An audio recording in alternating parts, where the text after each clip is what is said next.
Hello and welcome to the second example of demonstration of making macros using VBA. In this module, we'll be finding a specific data from a given data set. So for this, let's consider the following data set of orders in which we have the row ID, order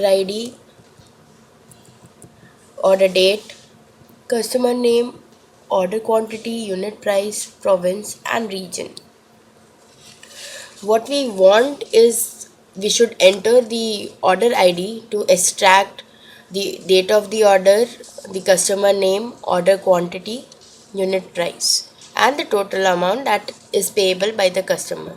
So we'll make a form like this.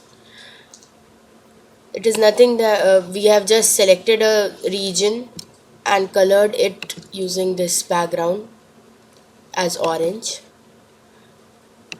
and specific text boxes are used formatted using the same background color and font color.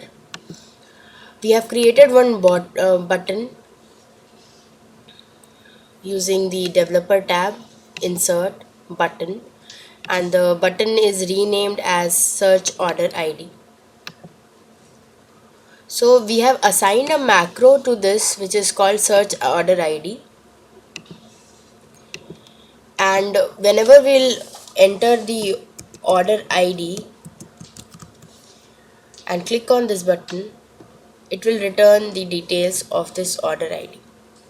So let's see how it works. And also we have a button to clear the data for the second use.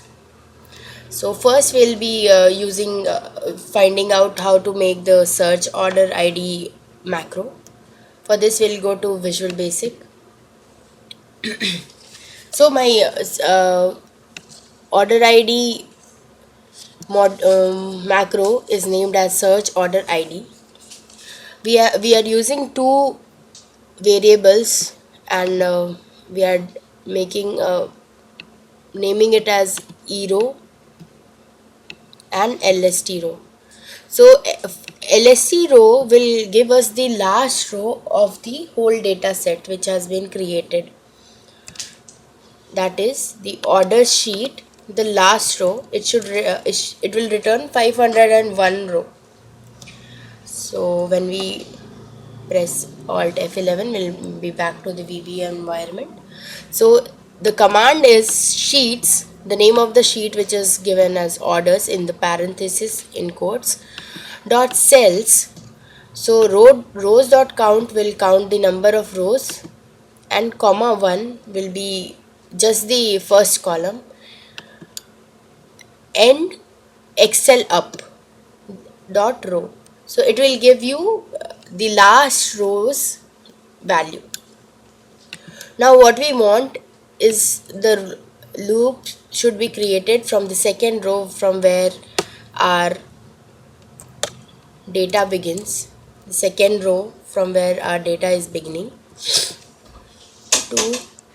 So this will give us the loop from second row to the last row. The second statement gives a conditional statement which is if the cell present matches with the order ID which is in the sheet form, and the value range in the brackets the cell value, as I'll show you in the sheet form. This value where we are entering the value is D6.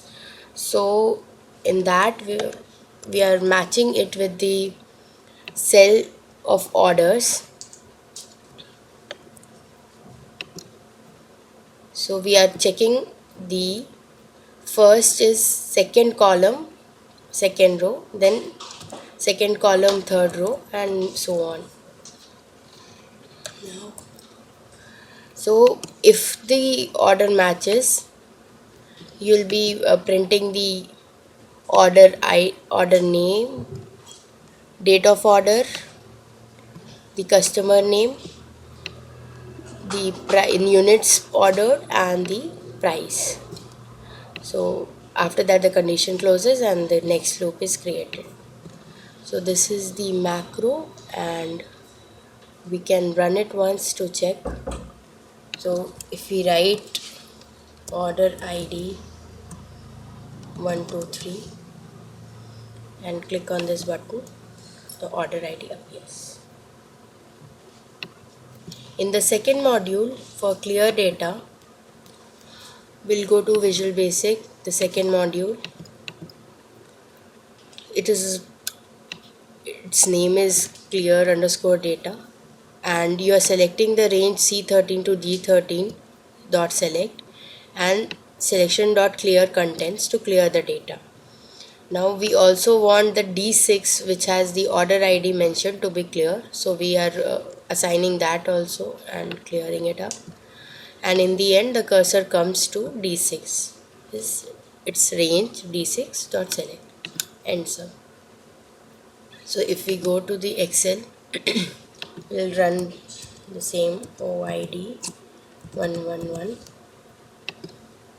So from C13 to G13 it will clear. This is a calculated field, so we are not touching on H13. After clearing this area, the cursor will go to this place. It will clear this one also, and in the end the cursor will come here. So let's see how it happens. Yes, the green box is this one, D6. This is how it works. Thank you.